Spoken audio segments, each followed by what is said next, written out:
منکرین قرآن اپنی دکان چمکانے کے لیے قرآن پاک کا سہارا لے رہے ہیں۔ آج کل بڑی ویڈیوز آ رہی ہیں، دو منکرین قرآن ہیں، جاوید غامدی اور انجینئر مرزا۔ ویڈیو بنا رہے آج کل جی ہم اپنی زندگیوں میں قرآن کو لے آئیں، ہر معاملے میں قرآن پاک کو دیکھیں، اور جو دوسرے لوگ ہیں مثلا اہل سنت پر کیچڑ اچھالتے ہوئے یہ تو صرف عیسیٰ صاحب کے وقت ہی قرآن پاک پڑھتے ہیں، اور تو یہ قرآن پاک کو نہ سمجھتے ہیں نہ پڑھتے ہیں، اس طرح کیچڑ اچھالتے ہیں، اور ہیں وہ دونوں منکرین قرآن میں سے، یعنی دونوں قرآن پاک کی آیات کے منکر ہیں، انجینئر مرزا اور غامدی صاحب۔ میں آپ کو اس کی ویڈیوز دکھانے والا ہوں۔ قرآن کے منکر قرآن کی بات کر رہے ہیں۔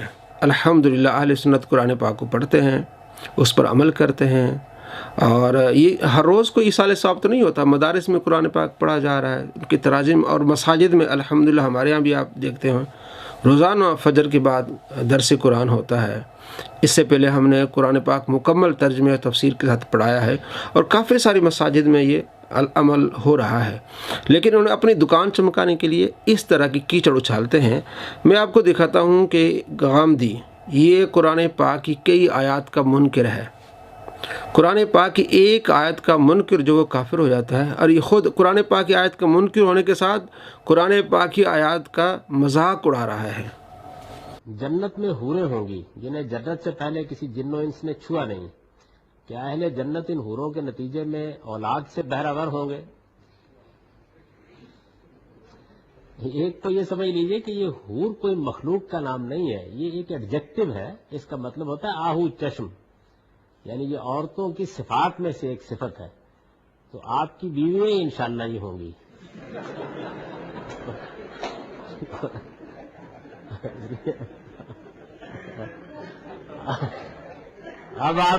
اب آپ یہ نہ کہیے گا پھر جنت میں جانے کا فائدہ کیا؟ جی دوستو، آپ نے دیکھا یہ قرآن پاک کی آیات کا مذاق اڑا رہا ہے کہ حور کوئی مخلوق تھوڑی ہے، یہ تو ایک صفت ہوگی، یہ حوریں آپ کی بیویاں ہوں گی جو جنت میں آپ کو ملے گی۔ اللہ اکبر۔ قرآن پاک میں سورہ رحمان میں آیت نمبر 56 اللہ فرماتے ہیں لم یطمثہن انس قبلہم ولا جان، وہ ایسی حوریں ہوں گی جنہیں کسی انسان اور کسی جن نے اس سے پہلے چھوا نہیں ہوگا۔ اب بیویوں کو دیا چھوا جاتا ہے تبھی تو اولاد ہوتی ہے۔ اور اسی طرح حور مقصورات فی الخیام فیہن خیرات حسان، 71-72 آیات جو ہے وہ قرآن پاک میں سورہ رحمان میں یہ حوروں کے متعلق ہے، وہ ایک مخلوق ہے، احادیث میں اس کا بڑا ذکر ہے۔ تو یہ قرآن کا بھی منکر ہو گیا، بلکہ مذاق اڑا رہا ہے قرآن پاک کی آیات کا۔ تو یہ قرآن پاک کی بات کر رہے ہیں جناب، اپنی زندگی میں قرآن کو لانا چاہیے، پہلے آپ قرآن پر عمل تو کریں۔ آپ خود جو غامدی صاحب کا حال ہے، قرآن پاک میں کیا ہے؟ لقد کان لکم فی رسول اللہ اسوۃ حسنہ، اللہ فرماتا ہے نا قرآن پاک میں کہ نبی کریم صلی اللہ تعالیٰ علیہ وآلہ وسلم کی زندگی تمہارے لیے بہترین نمونہ ہے۔ تو آپ علیہ السلام کی زندگی کو آپ نے اپنایا۔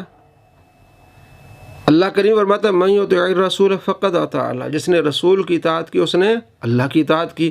تو تم تو نبی علیہ السلام کی سنتوں کے تارک ہو، کس انداز سے تم قرآن پاک کا مذاق اڑا رہے ہو اور لوگوں کو دھوکہ دے رہے ہو۔ جی قرآن پاک پر عمل کرنا چاہیے، قرآن پاک کو اپنی زندگی میں، الحمدللہ ہم اپنی زندگی میں قرآن پاک کو لا رہے ہیں، اور ہے الحمدللہ اہل سنت اس پر عمل کر رہے ہیں، لیکن یہ سارا دھوکہ دے رہے ہیں عوام کو اپنی طرف مائل کرنے کے لیے اور اپنی دکان چمکانے کے لیے۔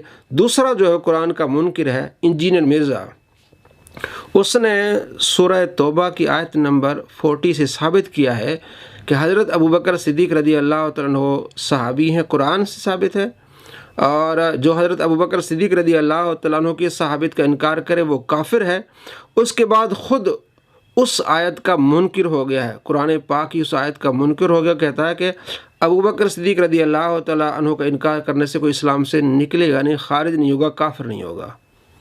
سیدنا ابوبکر صدیق رضی اللہ تعالیٰ عنہ اس آیت کے تحت آپ صلی اللہ علیہ وسلم کے صحابی ہیں، کیونکہ یہ اس میں کیا الفاظ ہے؟ اذ یقول لصاحبہ، کہ جب وہ اپنے صحابی سے کہتے تھے، ساتھی سے۔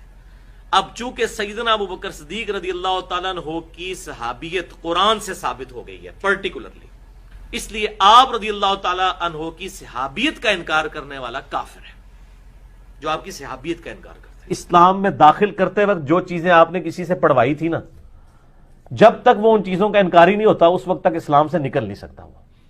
آپ جب کسی کو مسلمان کرتے ہیں تو کیا آپ اس کو کیا یہ پڑھاتے ہیں لا الہ الا اللہ محمد رسول اللہ ابو بکر ولی اللہ؟ تو اب حضرت ابو بکر کا انکار کرنے سے وہ اسلام سے نہیں نکلے۔ جی دوستو، آپ نے دیکھا خود یہ قرآن پاک کی آیت کا منکر بن گیا ہے۔ اس نے پہلے کلمے میں کیا کہا کہ جو حضرت ابو بکر صدیق رضی اللہ تعالیٰ عنہ کی صحابیت کا انکار کرے وہ کافر ہوگا، کیونکہ ان کی صحابیت قرآن سے ثابت ہے۔ اس کے بعد کیا کہا، جب ہم اسلام میں کسی کو داخل کرتے ہیں تو لا الہ الا اللہ محمد رسول اللہ کہتے ہیں، لا الہ الا اللہ ابو بکر ولی اللہ نہیں کہتے، تو ابو بکر کا انکار کرنے والا اسلام سے نہیں نکلے گا۔ بھائی ابو بکر کا انکار کرنے والا کیا مطلب کہ اس کو صحابی نہ ماننے والا، یہی معنی ہے اس کا۔ مرزا کے چلے دھوکہ دیتے نہیں جناب، خلافت کی بات نہیں ہوئی۔ آپ مرزا کو ڈیفینڈ کرتے ہیں، جناب آپ عقل سے کام لیں۔ یہ قرآن پاک کا منکر ہے، قرآن پاک کی آیت کا منکر ہو رہا ہے، اپنے فتوے کے لحاظ سے یہ کافر ہے۔ ہم جب اولیاء کرام کا دفاع کرتے ہیں تو کہتے ہیں جناب یہ بابی ہیں، تم کون ہو؟ تم ایک کافر کا دفاع کر رہے ہو۔ مرزا کے ماننے والوں، مرزا کافر ہے اس آیت کی روح سے، اور خود اس نے اقرار کیا ہے کہ جو حضرت ابوبکر صدیق رضی اللہ تعالیٰ عنہ کی صحابت کا انکار کرے وہ کافر ہے، اور خود یہ کافر بن رہا ہے، بلکہ بن چکا ہے۔ اس نے کہا کہ جناب حضرت ابوبکر صدیق رضی اللہ تعالیٰ عنہ کا انکار کرنے والا اسلام سے نہیں نکلے گا، یعنی ان کی صحابت کا انکار کرنے والا اسلام سے نہیں نکلے گا۔ یہاں خلافت کی بات نہیں ہو رہی۔ عقل سے کام لیں۔ آپ ایک کافر کو مان رہے ہیں، آپ کو یہ مشرک بنا دے گا، کافر بنا دے گا، آپ کو گستاخ بنا دے گا۔ اللہ کریم آپ کو ایسے کافر، مشرک اور گستاخ سے پناہ میں رکھے۔